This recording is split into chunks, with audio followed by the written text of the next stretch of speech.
Assalamualaikum warahmatullahi wabarakatuh. Perkenalkan, nama saya Devi Oktaviani. Di sini saya berperan sebagai supervisor. Saya Yuli Yulianti berperan sebagai coach. Dan saya Nurman Tajir, di sini saya berperan sebagai coach.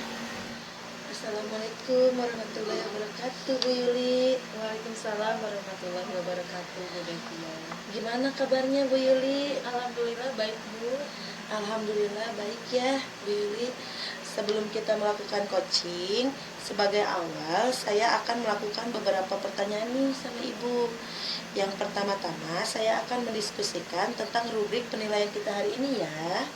Baik, Bu, pada coaching kita hari ini, coach dan coachee, saya amati nilai sesuai dengan rubrik penilaian ya. Apakah sudah sesuai dengan alur tirta atau belum? Kemudian bagaimana Ibu memberikan pertanyaan berbobot kepada coachee dan juga bagaimana coachee tersebut merespon dan menanggapi pertanyaan dari coachnya.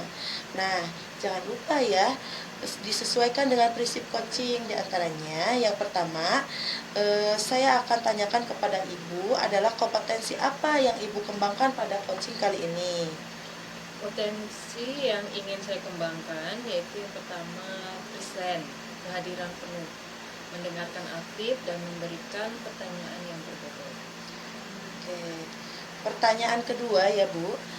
Kompetensi mana yang ingin akan Ibu kembangkan secara spesifik yang ingin diobservasi, Bu?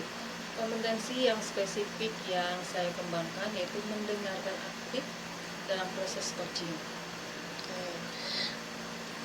Kemudian yang terakhir ya, Bu, indikator yang bagaimana yang diinginkan oleh Ibu dalam proses coaching kali ini?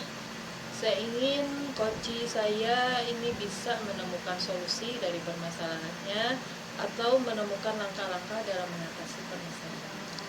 Baik, demikian dulu ya Bu, praobservasi kali ini. Silakan Ibu melakukan coachingnya terhadap coachee. Terima kasih, Bu. Terus, Assalamualaikum Pak Nurman. Waalaikumsalam. Bagaimana kabarnya Pak Nurman? Alhamdulillah hari ini baik. Ini Pak Nurman katanya mau berbincang-bincang dengan saya. Hal apa yang ingin Bapak sampaikan kepada saya? Begini Bu, saya tuh bingung sekali ya belakangan ini siswa di kelas saya itu ketika saya memberikan pembelajaran, anak-anak terlihat tidak semangat, tidak antusias, bahkan sebagian besar anak-anak itu banyak yang menguap, terlihat mengantuk sekali, sehingga suasana kelas itu menjadi tidak aktif, bahkan cenderung pasif, dan hasil penilaiannya pun tidak sesuai dengan yang diharapkan. Jadi menurut Pak Nurman, apa yang membuat anak-anak ini menjadi tidak aktif dan terlihat mengantuk? Mungkin ini ya, karena belakangan ini mungkin saya terlalu banyak menggunakan metode ceramah dalam pembelajaran dan monoton, sehingga anak-anak itu merasa bosan. Itulah sebabnya mereka cenderung mengantuk di kelas. Apa nih yang Bapak harapkan dari hasil percakapan kita ini? Dari percakapan ini saya harapkan bisa mendapatkan solusi atau jalan keluar agar anak-anak semangat, fokus, juga aktif saat melakukan pembelajaran di kelas, sehingga pelajaran yang saya berikan dapat tercapai tujuannya dan hasilnya pun saya inginkan sesuai dengan saya harapkan. Kondisi kelas yang seperti apa yang Bapak harapkan dari murid-murid Bapak? Tentu saja saya itu ingin sekali kondisi kelasnya itu hidup, di mana anak-anak belajar dengan aktif, semangat, fokus, agar pembelajaran yang saya sampaikan itu dapat tersampaikan dengan baik dan anak-anak juga senang belajar dengan saya.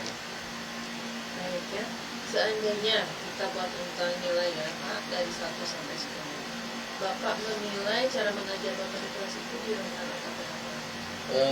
Jujur saja mungkin saya merasa nilai saya itu hanya dapat 7 atau mungkin lebih kurang lagi gitu. Harapan Bapak adanya di nilai berapa? Kalau saya inginkan sih nilai yang sempurna ya 10 agar mencapai hasil yang sesuai dengan harapan saya. Oke, untuk bisa mencapai nilai 10 ini, menurut Bapak apa yang harus Bapak lakukan?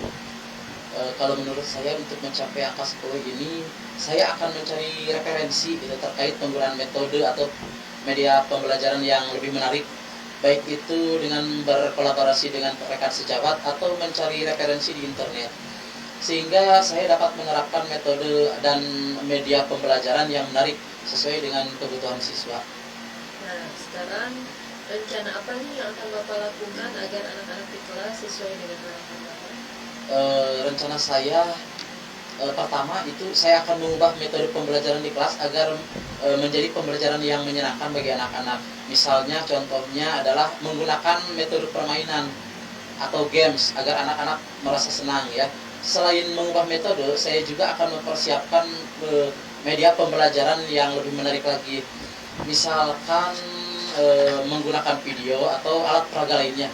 Mungkin dengan menggunakan metode atau media pembelajaran ini yang menarik ini, misalkan dapat membuat siswa merasa senang saat belajar serta lebih aktif lagi, sehingga pembelajaran yang saya berikan tujuannya dapat tercapai dengan baik.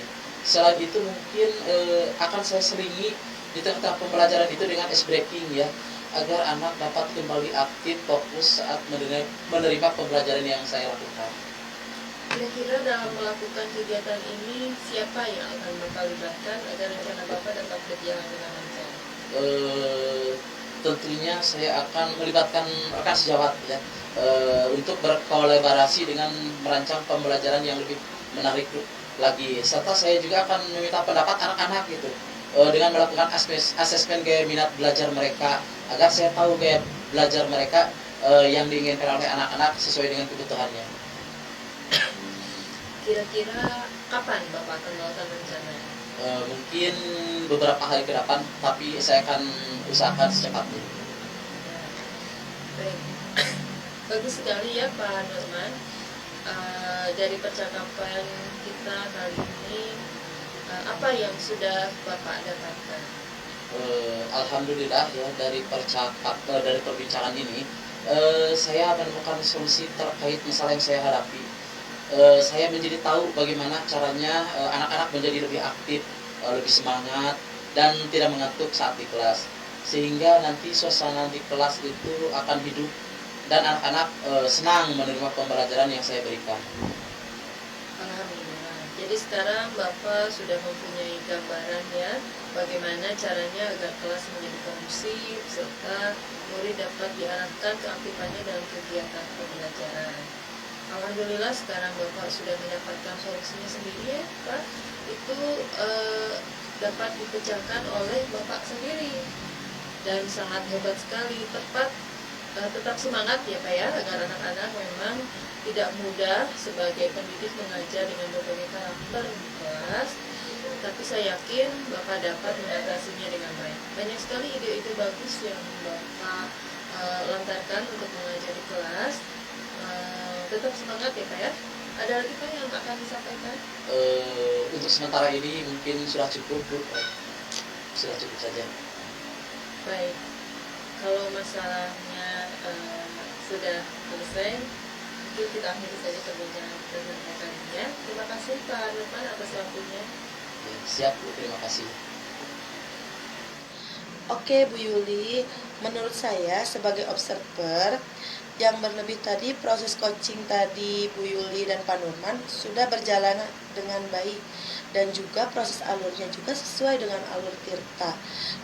Bu Yuli juga sudah berusaha menggali dengan memberikan pertanyaan-pertanyaan kepada Pak Nurman, sehingga Pak Nurman bisa menemukan solusi dari permasalahannya. Dan juga coaching juga tadi sudah dilakukan sesuai dengan prinsip coaching. Nah, pertanyaan terakhir ya Bu, sebelum kita tutup, yaitu kompetensi apa lagi yang ingin dikembangkan berdasarkan hasil melakukan coaching yang barusan Ibu lakukan? Kompetensi yang ingin saya lakukan yaitu dengan cara lebih memahami lagi proses kita, sehingga saya nanti dapat melakukan coaching dengan lebih baik lagi. Nah, itu ya Bu. Semoga kedepannya kita bisa melakukan coaching dengan lebih baik lagi ya Bu.